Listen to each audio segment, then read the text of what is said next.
L'archière des cités volantes, chapitre 4. Le plaisir de Voliette. Faire l'aller-retour jusqu'à Voliette lui avait permis de réaliser la gravité de son idée. Lui qui avait jugé les autres visiteurs pour leur manque de respect envers ces lieux, avait songé à bien pire méthode pour s'infiltrer dans la dernière bâtisse fermée de Méacnar. Après toutes ces années de fouilles dans les tours de mages abandonnées, il possédait pourtant quelques anneaux, au pouvoir qui saurait se rendre utile dans pareille situation.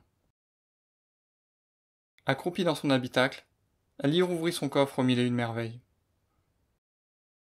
Outre son seau à verre pour les désastreux instants de pêche, une bourse pleine de bijoux magiques s'offrit à son regard.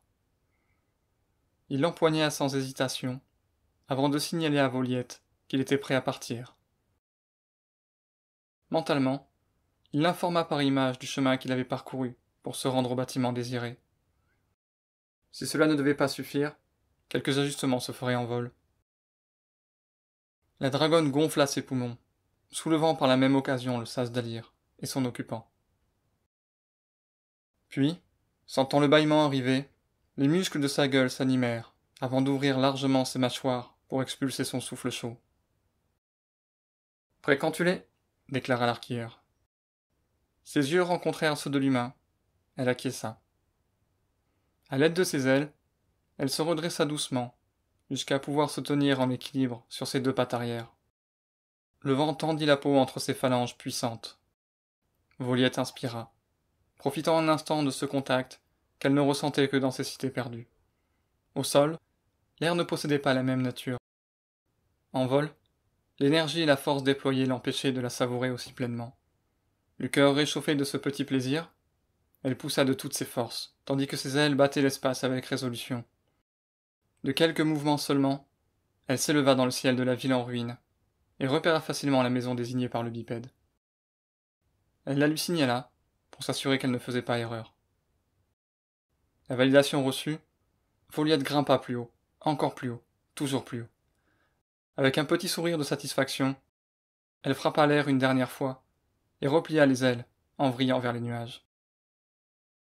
Rappelé par le sol, son corps cessa son ascension, pour tomber en piqué vers les dalles fendues de Méacnar. Les détails de la cité en contrebas se précisaient, avec une rapidité affolante.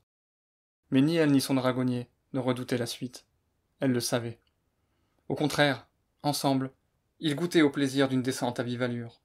L'adrénaline, la vitesse, la confiance. Enfin, Voliette déplia ses ailes à quelques dizaines de mètres de hauteur et amortit la chute de ses pattes musclées. Rien de cassé, pas de mort, juste une frayeur grisante et maîtrisée.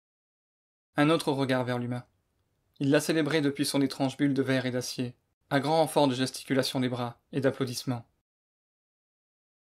Alyr sortit de son sas, son sac d'anneaux accroché à la ceinture, et courut jusqu'à la tête de la dragonne.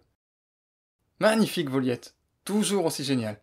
Je ne sais pas comment tu fais pour encore rendre ça aussi fou, mais merci. » Ses ongles grattaient les écailles de l'immense créature, faussement désintéressée par le traitement offert. Ah, il connaissait bien son caractère et ses joies. Aussi insista-t-il entre ses naseaux, puis sous la pointe de sa mâchoire. « Bien, conclut-il alors que ses doigts commençaient à souffrir de l'effort. Maintenant, on va s'occuper de cette porte. »